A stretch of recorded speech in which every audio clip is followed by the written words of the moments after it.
E qartë, do të pyes edhe se takon edhe një seancë tjetër që është zhvilluar në gjykatën e posaçme ditën e sotme, një seancë për fakt që është shtyrë, seanca për shqyrtimin e ankimit të SPAK, i cili ka kundërshtuar edhe vendimin lidhur me përfaqësinë e Erlis Dukës, lidhur me vrasjen e ish policit Santiago Malco, cilat janë detajet rreth kësaj seance, pse është shtyr ajo?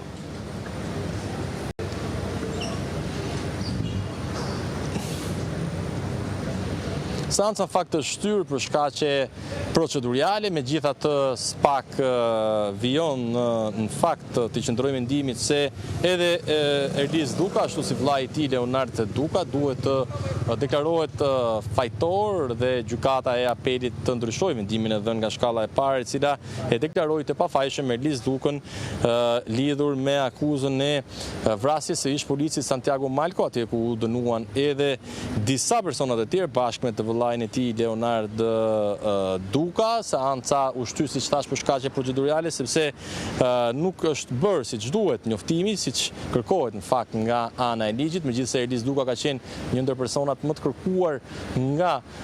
drejtësia si pjesëtar e një grupi të strukturuar kriminal. Ai deri tani është i pafajshëm derisa ky vendim të lihet në fuqi dhe të marrë vendim të formës së prerë, nëse do të lihet në fuqi nga apeli i GKK-s, apo do të kemi ndoshta një ndryshim dhe prokurorët e SPAK do të arrijnë që të bindin shkallën e dytë të drejtësisë që edhe Erlis Duka ka qenë implikuar në vrasjen e ish policit, një herazit edhe miku të ngushtë të zhdukurit dhe të shumë kërkuarit, një herazi Ervis Martinaj. Po, e qartë, Eni, kam një pyetje të fundit sa i takon edhe konferencës së shtyp që ka bërë ministri i drejtësisë Toni Gogu ditën e sotme, ku ti personalisht e ke pyetur atë në lidhje me regjimin e posaçëm 41 bis, mund të na sqarosh më teknikisht edhe saktësisht se cila ka qenë përgjigjja e ministrit dhe cilat janë pengesat për aplikimin, le të themi, të këtij regjimi?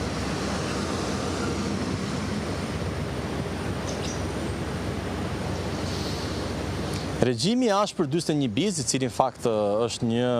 regjim i cili kufizon pothuajse maksimalisht, madje deri në ekstrem, liritë dhe drejtat e një personi i cili mbahet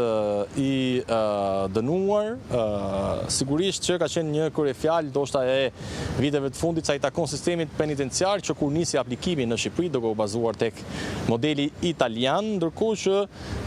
nga vit në vit le të themi që popullimi, po themi, apo akomodimi i personave të botës krimit në këtë regjim të ashpër ka qenë disi duke u rediktuar, dhe pyetja ime drejtuar ministrit është lidhur me situatën aktuale ku megjithëse kemi 10 personat të cilët janë arrestuar, janë dënuar apo mbahen të paraburgosur si të dyshuar për vepra të rënda penale, si drejtues të organizatave kriminale apo antar të grupeve të strukturuara kriminale, të cilët megjithëse ka të dhëna dhe indicie, siç po na rezulton fakt nga vetë të dhënat zyrtare që jep Drejtoria e Përgjithshme e Burgjeve, mbajnë kontakt me botën e jashtme, madje ka dyshime që të kryen edhe aktivitete kriminale dhe të vijojnë të drejtojnë grupet e strukturuara kriminale në fushën ku ata kanë operuar para se të arrestoheshin apo të vendoseshin në kufizim lirie, si ka mundësi që nuk kemi persona të cilët të jenë izoluar në këtë regjim të ashpër. Në fakt, zoti Gogu, ministri i drejtësisë, u përpoq në përgjigjen e tij ta kaloj përgjegjësinë tek institucionet e tjera, pasi futja në sistemin apo në regjimin e ashpër 41 bis në fakt ka një kalvar të procedurave administrative dhe ligjore. Megjithatë, të dhënat dhe indicet e para mund vinë edhe nga Drejtoria e Përgjithshme e Burgjeve, pikërisht për shkak të informacioneve që administrohen nga ky institucion që ka në varësi sistemin penitenciar. Më pas, informacionet duhet të kryqëzohen edhe me institucionet e tjera, si Policia e Shtetit, Prokuroria kundër korrupsionit dhe krimit të organizuar, apo edhe për prokuroritë e jurisdiksionit të përgjithshëm kur kanë të dhëna, dhe më pas sigurisht me një vendim të gjithë këtij kalvari proceduras mund merret vendimi për të futur e më pas patjetër të dënuarit apo të paraburgosurit kanë drejtë që ta ankimojnë këtë vendim në